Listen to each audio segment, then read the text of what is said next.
The people who make shitloads of money are the ones who have understood this principle of embracing your uniqueness. And as easy as it sounds, it is difficult to do. Let me guide you on how to do this properly without feeling weird.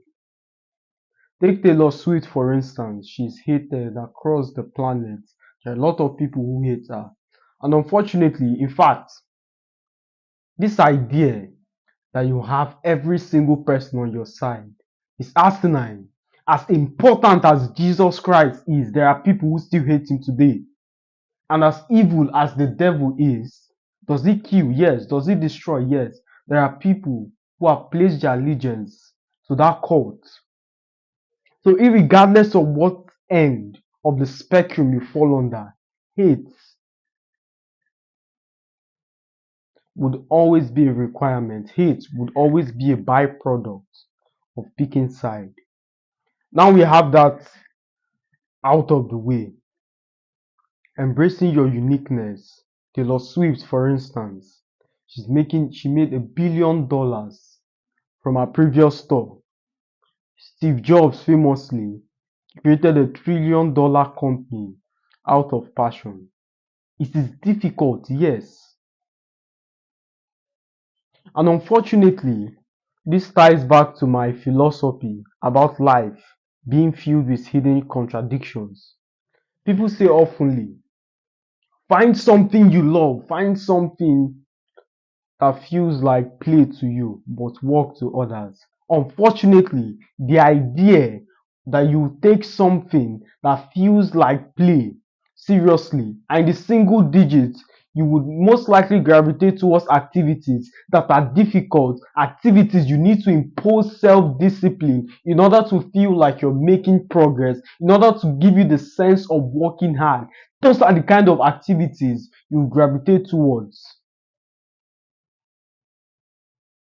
So this idea, it takes a lot of faith, it takes a lot of persistence, it takes a lot of belief to engage in an activity that feels like play over time. Unfortunately,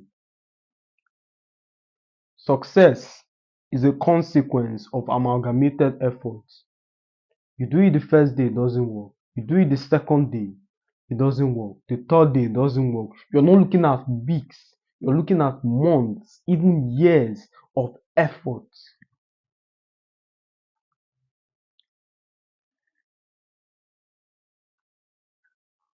Another thing I would quickly like to add is most of you are terrified because uniqueness is indeed unique.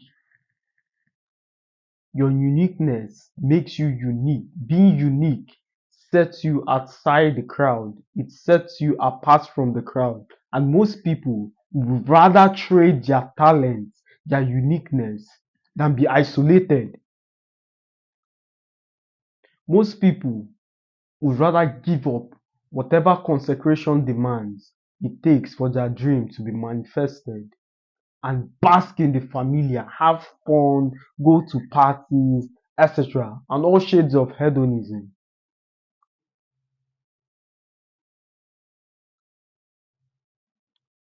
Unfortunately, I keep using this word unfortunately, but it's the truth.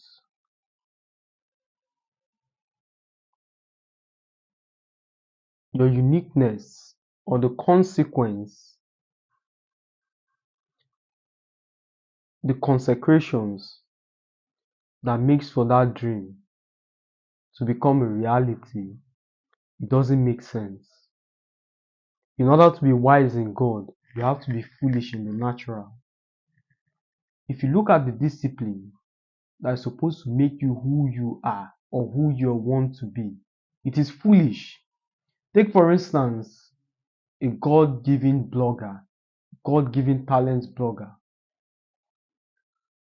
The consecration demand would be staying up to date with the latest news, viewing the tons of celebrity posts. You have like 100 celebrity stories to view, and 98% might be shit, 98% might just be a random post about their day. Yet you have to do it on a consistent basis. You have to Engage in all sort of writing materials. There are books to consume articulately to enhance.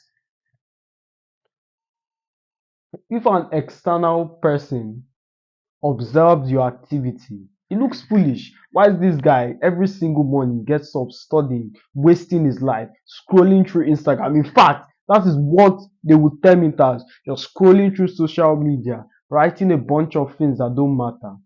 Go get a job. You're wasting your life. It's the same thing with me.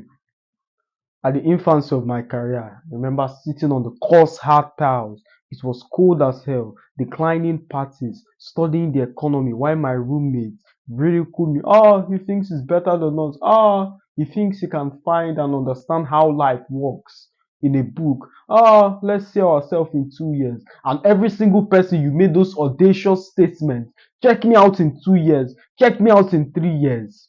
You see them and you're forced to duck because you're fucking trekking while you're in the Mercedes acquired by internet scam.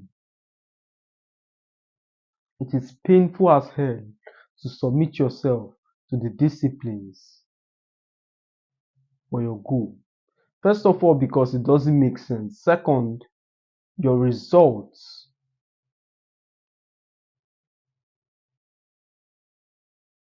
or the delay in results reaffirms number one. The delay in your results reaffirms point one. It's very difficult to find your uniqueness, not even to find, to embrace your uniqueness. Every single one of us knows what we are good at, but we are terrified to go all in.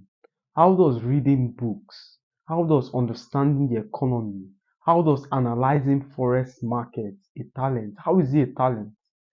I don't need to begin to draw logical conclusions to the various examples or give you people who have excelled at an astronomical level in all of these platforms. But take Buffett, for instance. He reads 10 hours every single day and makes one decision, generates billions of dollars. What about comedians? What about chefs? High quality chefs. There's a chef who made billions of dollars by sprinkling salt. How about all those guys? And you're here doubting yourself, doubting your potential. Ah, I'm not sure this is going to be possible. How does creating content make me billionaire? There are guys on the internet today less funnier than you, making millions of dollars, taking all the hot models. That should piss you off to do something. If there's any point you grasp from today's teaching, is this fundamental idea that you know what you're supposed to do, you know your uniqueness. All that's waiting is for you to accept your uniqueness and you'll be fine. As always, my friends, it's a pleasure speaking to you. See you in the next one.